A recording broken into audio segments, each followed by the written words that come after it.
भावी जिला पंचायत सदस्य ऐसे ऐसे खड़ा हो जा, वार्ड नंबर 33 से एक बात मैं आपके लिए कहना चाहूंगा। ये 200 रुपया का पुरस्कार दिए हैं। कोई भी इंसान हो, अपने मंजिल को अंजाम देने के लिए उसके अंदर ललक होनी चाहिए। मैं बताऊं, नदियों को बहने के लिए कभी पथ की जरूरत नहीं होती। गंगा यमुना जब बढ़ा थी तो उनका रास्ता नहीं है रही खो, चाहे जितना घर बनवाए रहा, कितनो एकदम अवरोधक बनावल, लेकिन वो ठेल ठाल के घरे में चले जाए पानी का जान लिया।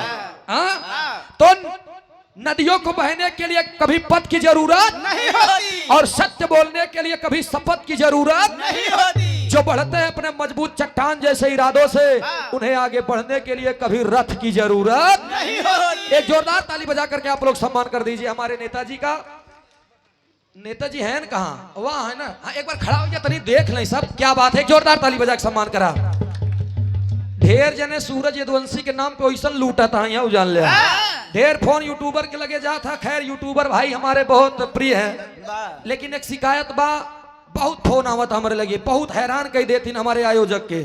बहुत फोन आता है और यही बात आती है कि सूरज भैया आपका नंबर खोजते खोजते हम हैरान हो गए। लोगों के पास आपका नंबर मांगते हैं तो यही कहते हैं कि काम कीजिए, 2000 कम दे, हम दूसरे करवाई देते हैं। क्यों ऐसा करते हैं भाई? हमारे पास पेट है 1.5 फीट के। पेट चले चाहिए। ते भाई ए पे लात न मारे पौबे, लेकिन महाराज जी भैया काहे की जानते हाँ ना, बताओ तो नहीं लहावाई तो महाराज बैठा तो। हाँ हाँ ठीक है बैठा। काहे की जानत है? क्यों नहीं मारने पाएंगे इस पे लात जानते हैं? दाने दाने पे लिखा है खाने वाले का नाम। दाने दाने दाने दाने पे लिखा है खाने वाले का नाम। यही से कहल गई आन। अब देखा हमारे गीत के लाइन। अरे महाराज एक बात नहीं हमको तो समझाया नहीं। एक लाइन ऊंची हम तोरे बरेगा होती। तू तो हमके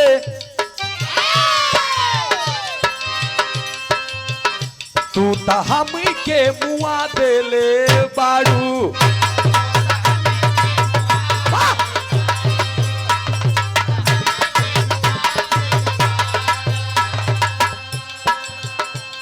रुख से परिदा, रुख से परिदा हटा देले बाड़ू। फेमस हो गए नाच।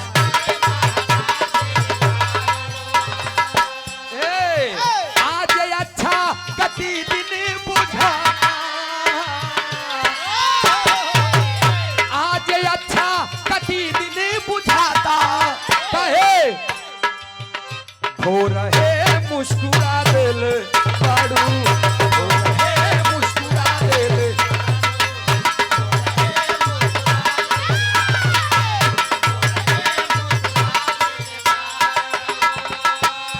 तू तो हमके अरे मुआ दे बाड़ू। रुख से पर्दा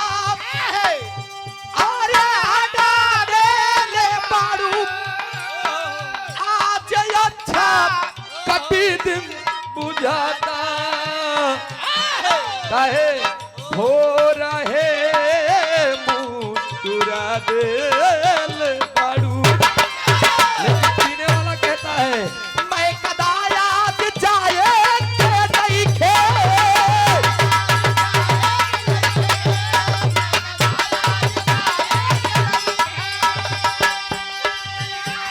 मैं कदा याद जाए नहीं थे।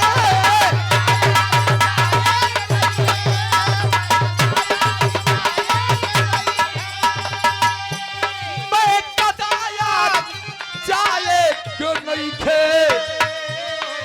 कहे आंख से तू आंख से ही पिला दिल बाड़ू, आंख से ही पिला दिल बाड़ू।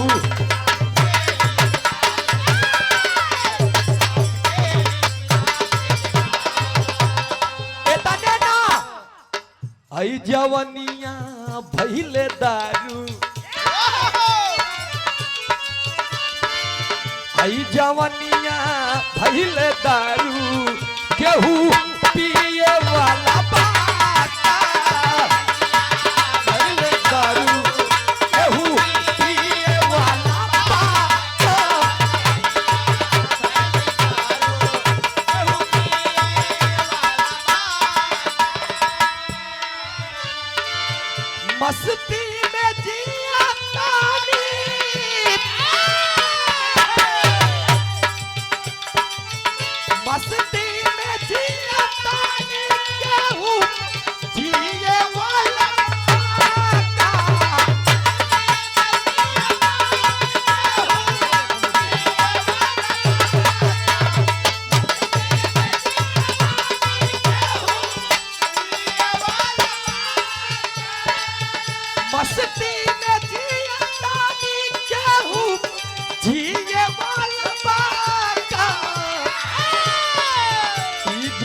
बस बस ही मनोरंजन रहे।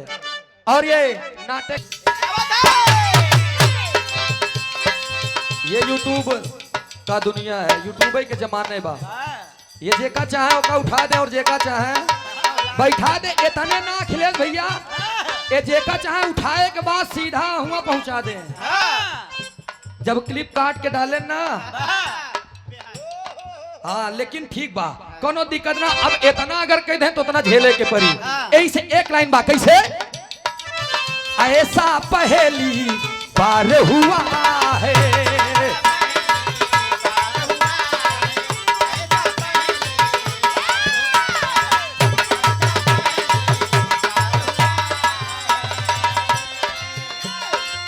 ऐसा पहेली पार हुआ है,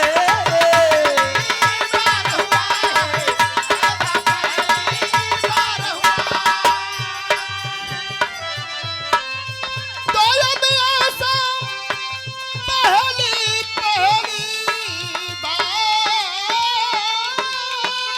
हुआ है। तो ऐसा पहेली पार हुआ है, हमको तुमसे प्यार हुआ है, प्यार हुआ। जोरदार ताली बजा दीजिए हम लोग। और ये 201 रुपया का पुरस्कार हेलो दरोगा यादव जी, गीता नगर, प्रतापगढ़ की धरती से। अच्छा ये वाले पे खुश हो गया। ए महाराज हम नाचे ना सीखे ही। अब चाहे जितना दुल्हन बनाई दे, हमार सब सामान एकदम नहीं बा। चाहे जितना हाल। चाह लेकिन ना वो होबे न करी। बाबू राम आधार उस्ताद और भुल्लूर, एक मिनट, बाबू भुल्लूर दादाजी के दो लड़कियां रहन। आप लोग ध्यान देता नहीं, परिवार के परिचय बताओ तो एक मिनट के लिए।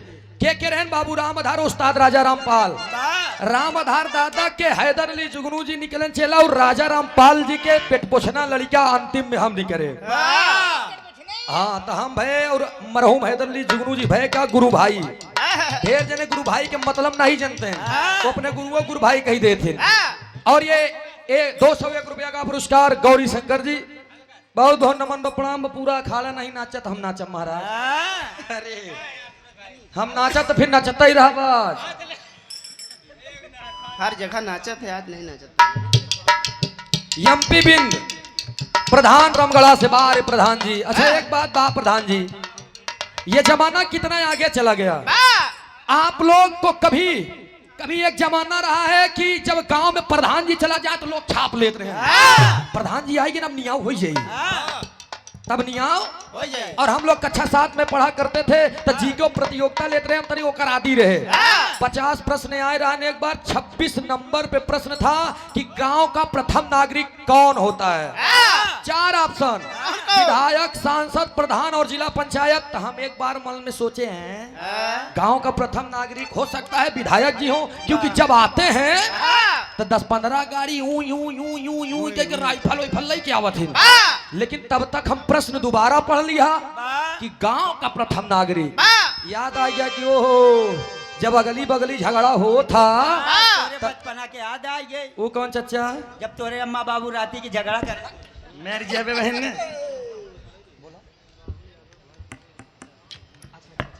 और ये हमारे हृदय के गार्जियन आप राहुल यादव जी, भावी प्रधान पद के प्रत्याशी। देखा फिर प्रधान जी आए। 500 रुपया का पुरस्कार, एक जोरदार ताली बजा करके सम्मान कही दे। गवैया के धन दान देहे से प्रधान जी धन घटत नहीं। 1000 देबा काल 2000 मिली, 2000 देबा काल 4000 मिली। 8 बीघा हमारे नाम लिख दे, कल तू लोग के 16 बीघा मिली। न माना लेके देखा सवेरे मिल जाए। एक मिनट इलाहाबाद में मधुपुर में मधु पिया के मर ही जान ले उल्टी न हो दे।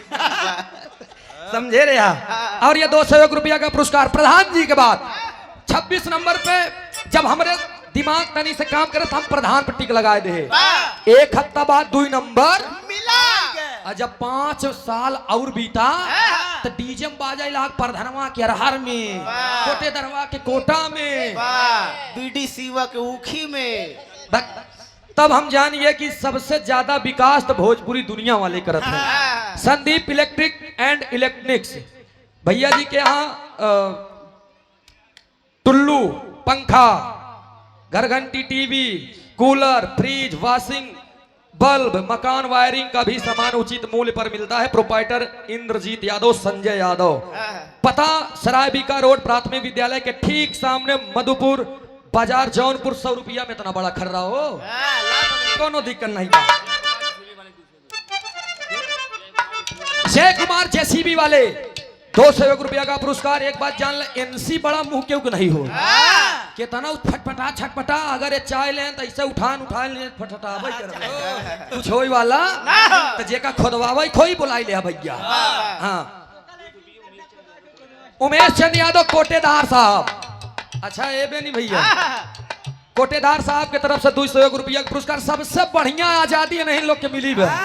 मेहरारू भले दूसरे को हो, अंगूरी यही पकड़ थी, अंगूरी पकड़ पकड़ लगवावत है। हाँ हो। अच्छा तो काहे न पकड़े, उनके सहुरों पर लगावे पे नाम पे तो लगा दी ना आगे, तो नाश तो उनका हो क्या है। तो ठीक बा, परमिशनों मिला बा, ठीक है बा। कोटेदार साहब की तरफ से 201 रुपया पुरस्कार। बहुत बहुत नमन बा, प्रणाम बा, आशीर्वाद की आकांक्षा एवं प्रतीक्षा बा। ए भैया, बहुत सुंदर गीत आप लोगों ने सुना रुचि यादव जी की तरफ से, हालांकि प्रतापगढ़ से हैं। यही मधुपुर बा, ये मुगराबाद शाहपुर बा, जहाँ के लोग ये भी कहा करते हैं बेनी भैया, न सौ पढ़ा न एक ही प्रतापगढ़ा। ऊपर से बात शाहपुर जौनपुर वाले चढ़ा। मेर जेबे बहन होश में आई जेबे। आवा एक छोट के बिरहा हमारे गार्जियन के आदेश बा। 30 मिनट के बिरहा तो एक बिरहा हम प्रस्तुत करे चलत है। ज्यादा से ज्यादा 25 से 30 मिनट के बिरहा हम प्रस्तुत करे थे। 4 लाइन के भूमिका ले दमार साहब।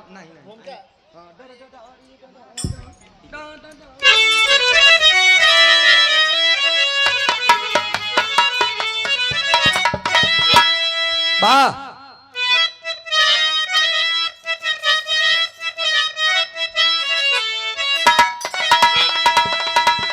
हो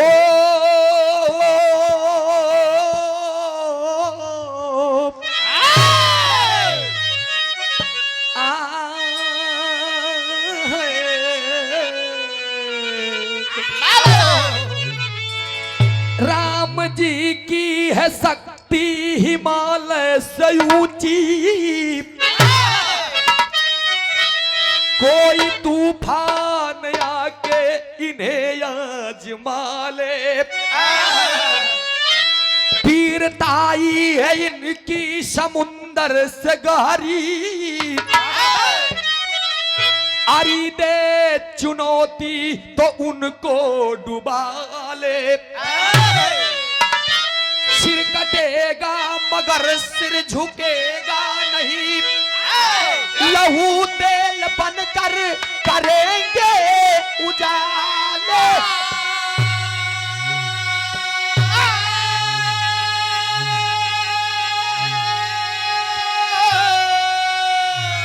कहते कभी भोज राज बेतसूरत, रोते नहीं है कलम पूजने वाले।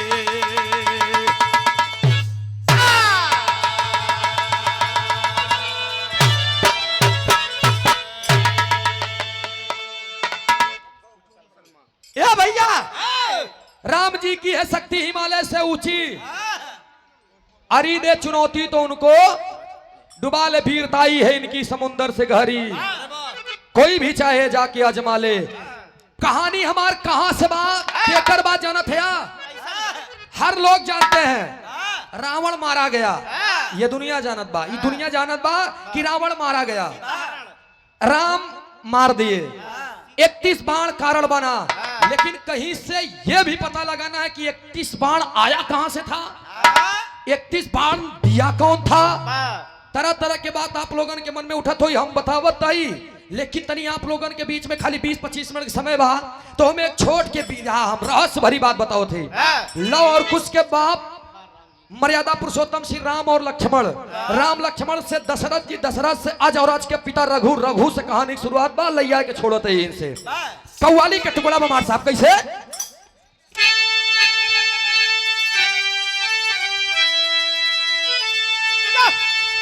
हे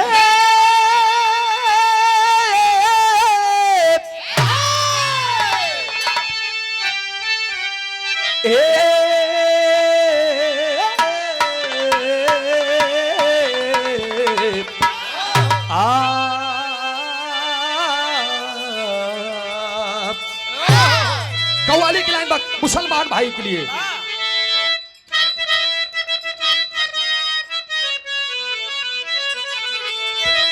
अरे उठो मुसलमान नमाज पढ़ लो। एक पत्ती बढ़ा तो।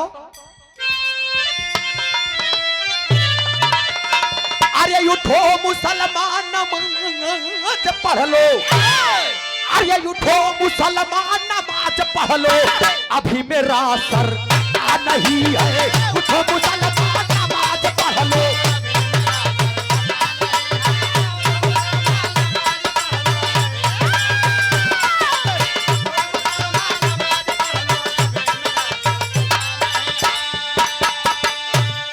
अरे उठो मुसलमान नमाज पढ़ लो। अरे अभी मेरा सर कटा नहीं। हुसैन जैसा दिया शहादत, हुसैन जैसा दिया शहादत, वैसा कोई दिया नहीं है। हुसैन जैसा दिया शहादत, वैसा कोई दिया नहीं है।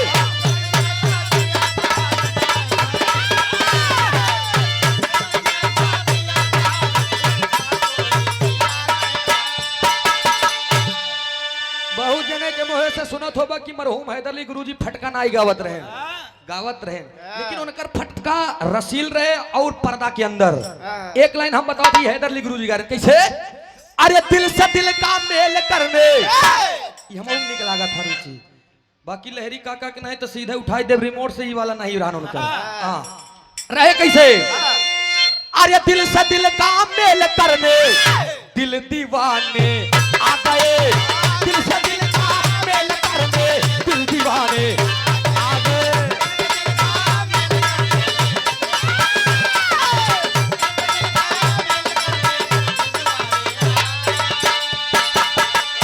दिल से दिल का मेल करने,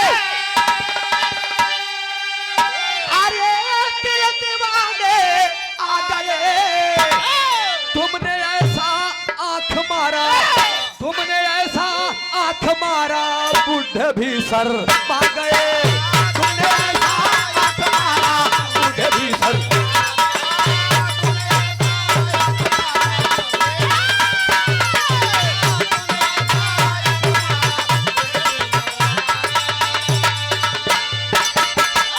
हाँ मैं बारे कभी भोजराज यादव जी सवार दिया है कैसे। जिंदा रखा। अरे राम जी की अमर कहानी, अरे राम जी की अमर कहानी, वेद सदा बतलाता है।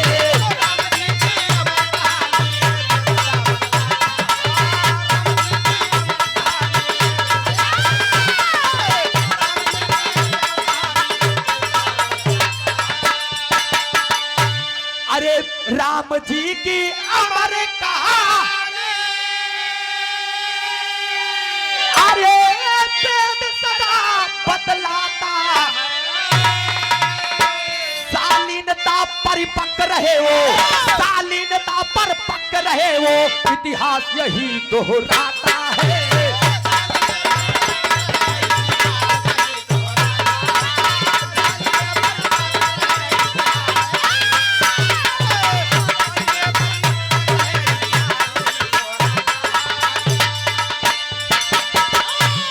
बहुत सारे लोगों के मुखार बिंदु से आप लोगों ने एक बात सुनी होगी, रामायण काल्पनिक है, ये महाभारत काल्पनिक है, सब चीज काल्पनिक है मैं मानता हूं, लेकिन जो रामायण में दर्शाया गया है उस पे थोड़ा सा अमल करके देखिए साहब।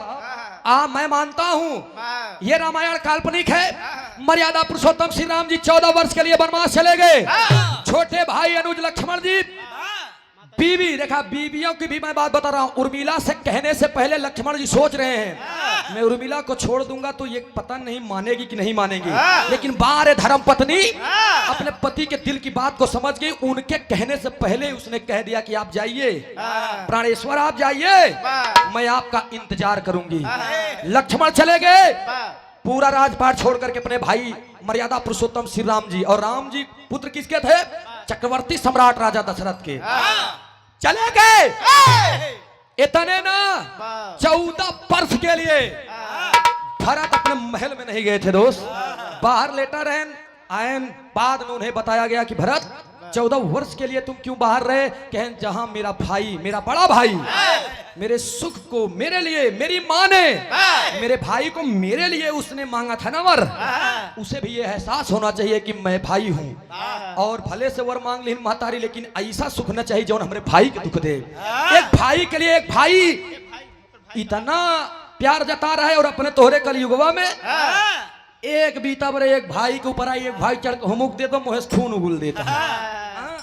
तो एका समझा पहले उनकर लोग के छोड़ा, भाई जैसन हित और भाई जैसे दुश्मन क्यों बा नहीं। पिरहा के लाइन में आप लोग ध्यान दीजिएगा।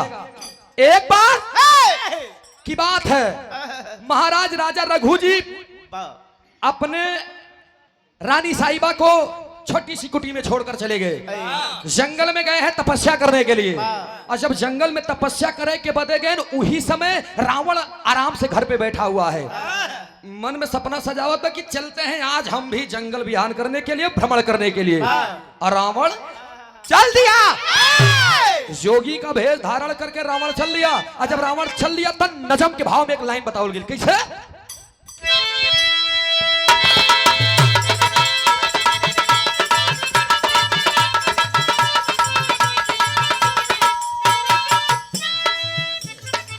छुट्टी एक बात, छुट्टी एक बात,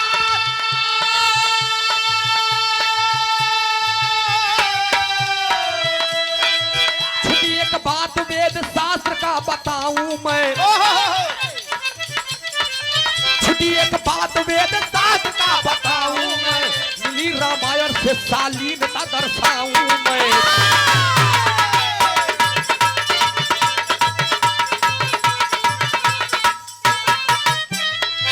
भाई के खातिर सुख वैभव छोड़ा भाई है, भाई के खातिर सुख वैभव छोड़ा भाई है, यहाँ पर भाई का ही भाई बने कसाई है।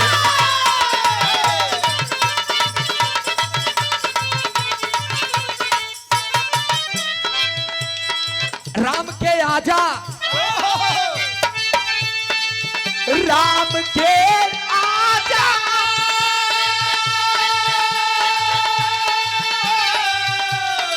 राम के आजा राजा रघु को बताता हूँ, राम के आजा राजा रघु को बताता हूँ, घूमने जंगल में आए कहानी दर्शाता हूँ।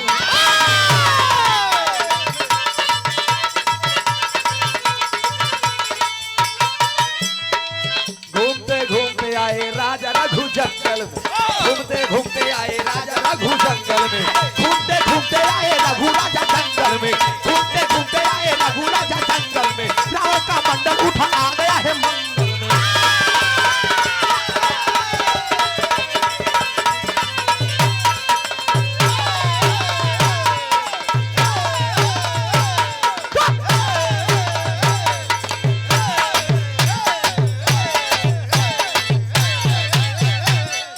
बहुत अच्छे बेटा, मेहनत तो करते हो, लेकिन कभो कभो जानता हरिओम, कभो कभो 5 किलो उठावे बरे 1 क्विंटल वाला दमदा लगावे छे। हाँ ध्यान देवा करा, नहीं नहीं ठीक बा। अरे सब हम लहाई देबो।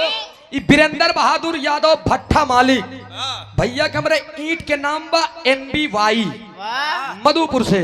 घरे में तो काम लगा बही, लेकिन तोहार भाड़े ढेर हो, यही काम मतलब बजाई दे। 500 रुपया का पुरस्कार, बहुत बहुत नमन बा, प्रणाम बा वीरेंद्र यादव, वीरेंद्र बहादुर यादव भट्टा मालिक NBY। माई भगवती करे हमेशा तोरे भट्टा में आग लगी रहा है। अच्छा क्या बात है, लेकिन कुछ धोखेबाजी बात थी, बहुत शिकायत फोन पे हो गई।